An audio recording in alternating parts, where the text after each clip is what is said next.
Bienvenue chers téléspectateurs, vous êtes sur Midi Première et nous avons la chance de recevoir Monsieur Privat Ngomo et avec lui on va discuter du référendum et de la Constitution.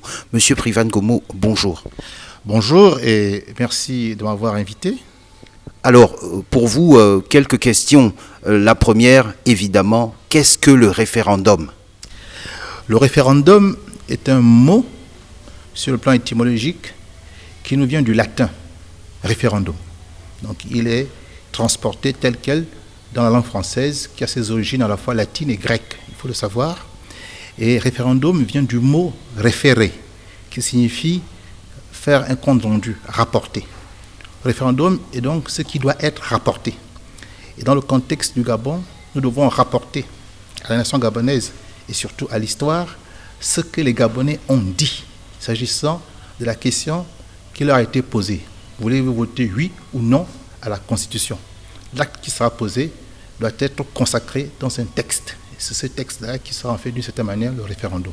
D'une certaine manière, le référendum, c'est on pose une question fermée au peuple et le peuple doit y répondre. Mais avant que le peuple réponde à cette question, il faut d'abord qu'il y ait un débat ouvert. Et c'est ce débat ouvert qui a été lancé avec l'ouverture de la campagne le 6 novembre, qui finira le 16 novembre. Alors, en des termes les plus simples possibles, qu'est-ce qu'est la Constitution? Qu'est-ce qu'elle représente? La Constitution, c'est un mot français qui vient du mot latin constitutio, qui lui-même vient du verbe latin constituere, qui veut dire établir, placer. La Constitution, donc sur le plan étymologique, c'est lorsqu'on établit des règles de vivre ensemble. Le peuple gabonais doit donc définir son nouveau contrat social. Donc de manière simple, la Constitution, ce sont les différentes règles, l'ensemble des règles que nous allons établir pour que nous puissions vivre ensemble. Il faut dire qu'avant, ces règles de vivre ensemble se trouvaient dans nos rites et coutumes, dans nos traditions. Elles n'étaient pas écrites. Elles étaient également dans nos proverbes et dans l'enseignement que l'on recevait chaque jour au village.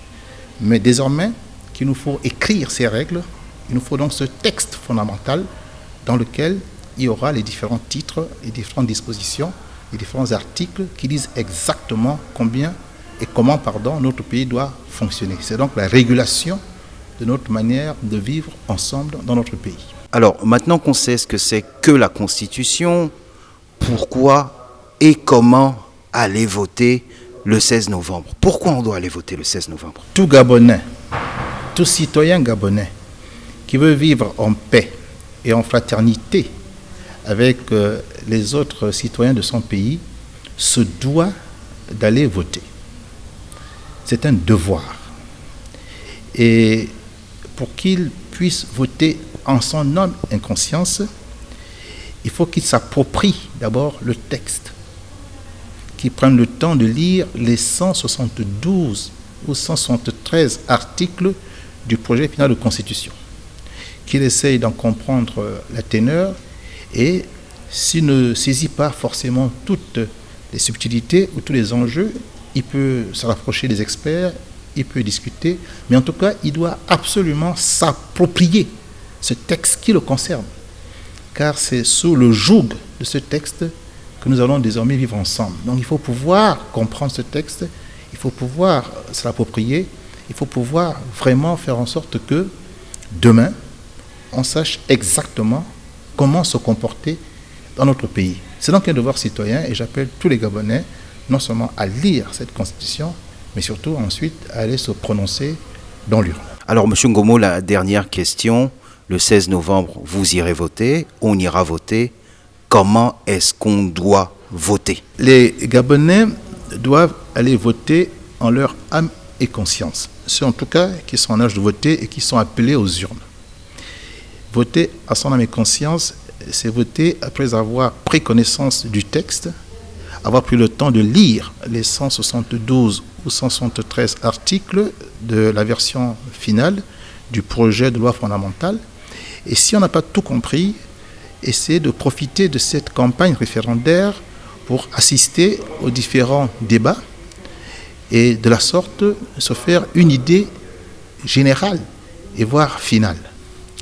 Et ensuite, le jour d'élection, disposer des éléments de vote, c'est-à-dire la pièce qui atteste que vous êtes gabonais et votre carte d'électeur.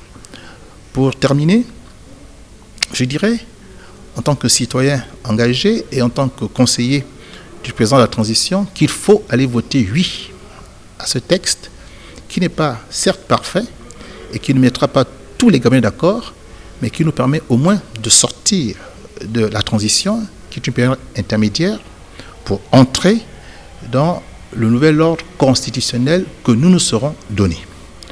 C'est la recommandation que je fais, mais naturellement, chacun est libre d'agir comme il entend. Merci beaucoup, Monsieur Privat Ngomo, conseiller du président de la République, de nous avoir accordé cet échange, histoire de mieux édifier nos téléspectateurs sur le référendum et la Constitution. Merci, Monsieur Ngomo. C'est moi qui vous remercie de m'avoir encore une fois de plus donné l'occasion et l'opportunité d'être utile à la nation gabonaise. Merci.